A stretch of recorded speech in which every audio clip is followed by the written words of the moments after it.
At least 215 people have been wounded in the latest outbreak of violence in and around the Al-Aqsa Mosque compound in occupied East Jerusalem. Israeli security forces fired tear gas and stun grenades at Palestinian protesters who hurled stones and other objects in return. Already simmering tensions are being further inflamed by a planned march later on Monday by right-wing Israeli nationalists for an event they call Jerusalem Day.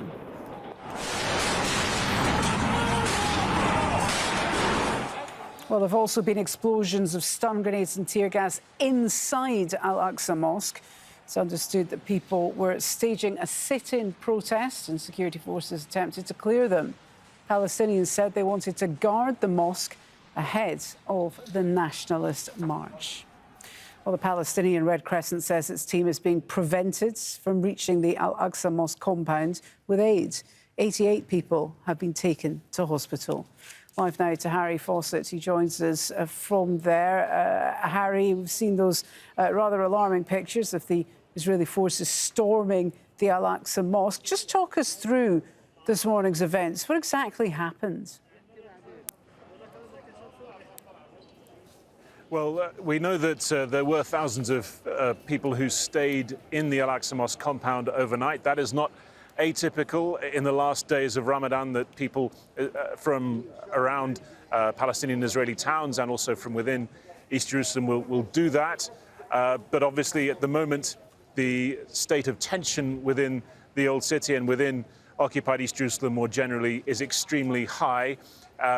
There were obviously a lot of Israeli security forces massed around the site, and something triggered the events that we're seeing unfold. Now, the Israeli officials, Israeli security forces are saying that that there were rocks thrown at Israeli police positions and indeed onto the road around the Old City, and that is when they moved in. We've spoken to one witness who was there at the scene, an activist who says that there were Israeli security forces with rubber-coated steel bullet guns who suddenly appeared and started firing.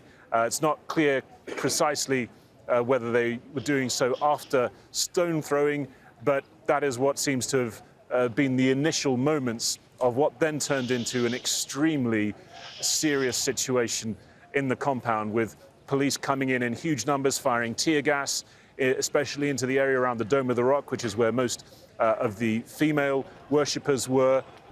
We've seen stun grenades, use of rubber-coated steel bullets, injuries to the face and the eyes of several people, at least 8 journalists injured. We've also seen video of police backing people away very aggressively, and in one instance appearing to fire a rubber-coated steel bullet directly at very close range into the leg of one of the people they were trying to disperse. Also video of people being held and then being beaten by Israeli security forces. So it's that they're extremely concerning videos and also concerning numbers. As you say, more than 200 people injured, according to the Palestinian Red Crescent Society. They say one of their own medics was injured and was in critical condition as a result of that injury. It doesn't take much for this really to spin out of control, especially if we start seeing anybody dying from what has taken place so far or what could take place in the hours ahead. One other concerning video, that of a car being driven by a Jewish man just outside the walls of the Old City in occupied East Jerusalem. He appears to come under attack by Palestinian stone throwers. The car then swerves and knocks one of those Palestinians over extremely violently. And then there are further attempts to throw stones before there are what appears to be shots fired by him into the air. It just shows that when people get in close proximity, Jews and Palestinians, at times like this, things can really get out of control very quickly. They certainly can. Harry, how bad do you think this has the potential to get? Because this is all taking place at a time of heightened tension, but also on the so-called Jerusalem Day, a day which is quite provocative for many people living in the city. Well, yes, that's right. I mean, even when there aren't the current level of tensions, Jerusalem Day, as it's known to Israeli Jews, is an extremely high-pressure event requiring a lot of Israeli security forces' presence and putting on the Palestinian residents, especially of the Muslim quarter of the Old City, a great deal of pressure as well. What it commemorates, as far as Israelis are concerned, is what they call the unification of Jerusalem in 1967, what for Palestinians who live here represents the beginning of the Israeli occupation in this half of the city and, of course, more widely across the Palestinian territories. On this day, the question is whether the Israeli security forces are going to inhibit at least some of the route of that march, put in restrictions to prevent close proximity between Jews and Palestinians. They would usually march through the Muslim quarter, waving flags, dancing, chanting, shouting, banging on shut Muslim owners' shops. And if that takes place today, then as we've just seen, already there have been very violent events that could trigger even further such events. The Israeli police commissioner said as late as Sunday night that he wanted things to go ahead as they traditionally do. However, there is meant to be a decision made early Monday. We're still waiting to hear the official decision as to whether they're going to allow it to go ahead in its full form or whether they're going to place restrictions. In either event, it'll be tense. It will indeed. Harry Fawcett there reporting live for us at the Al-Aqsa compound. Thank you, Harry, for now. Well, let's stay in occupied East Jerusalem. We can hear now from Ines Abdelrazak, an advocacy director for the Palestine Institute for Public Diplomacy. It's good to have you with us here on the programme. You've been down at the Al-Aqsa site. Just tell us what you've been seeing.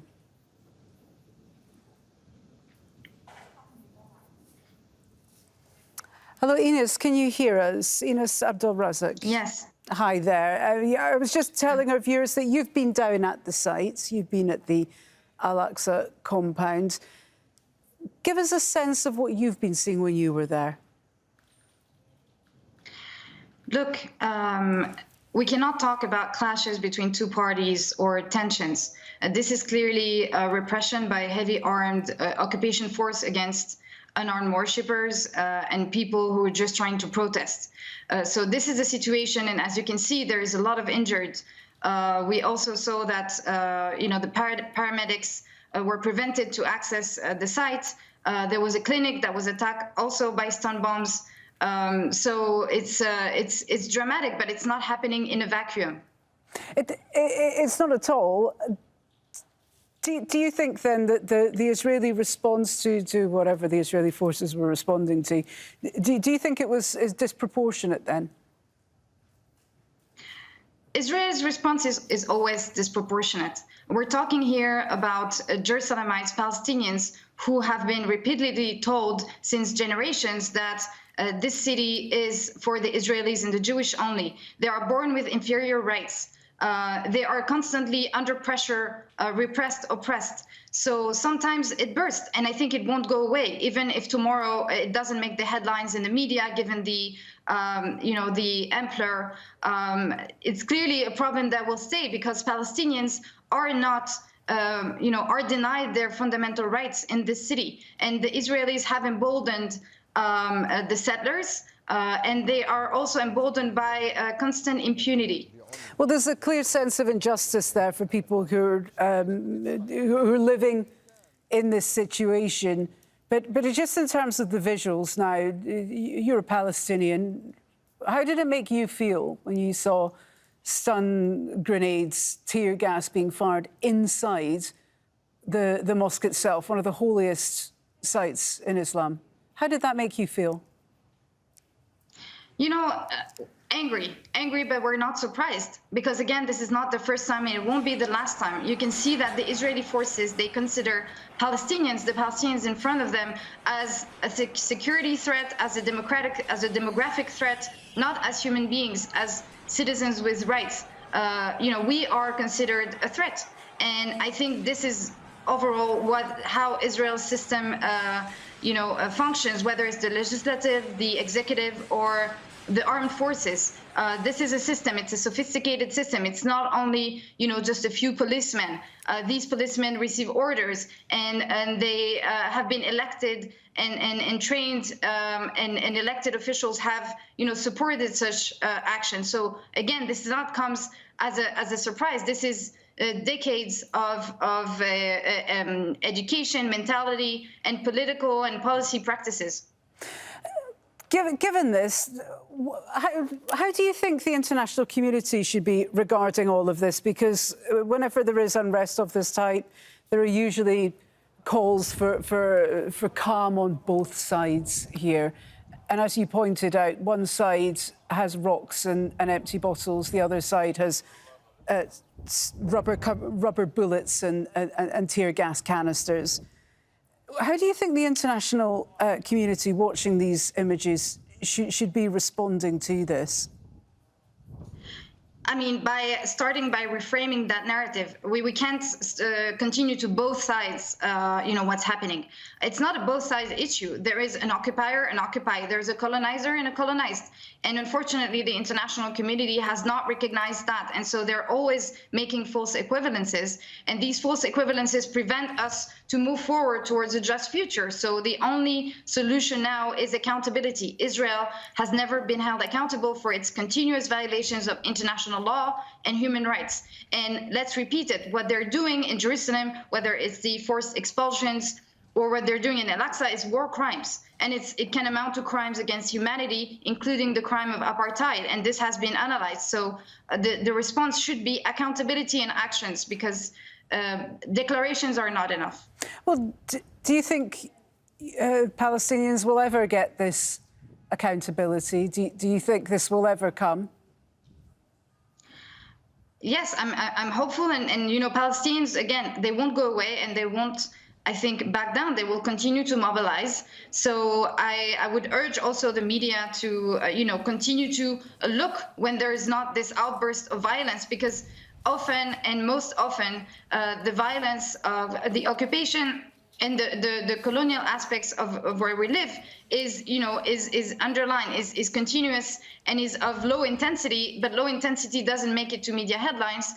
So I think there is a root cause to all of this. We need to address the root causes. Without addressing the root causes, this will continue, and Palestinians will continue to be killed and injured, and will continue to mobilize. OK, Ines Abdulrazak there, joining us from occupied East Jerusalem. Thank you so much for joining us on the programme.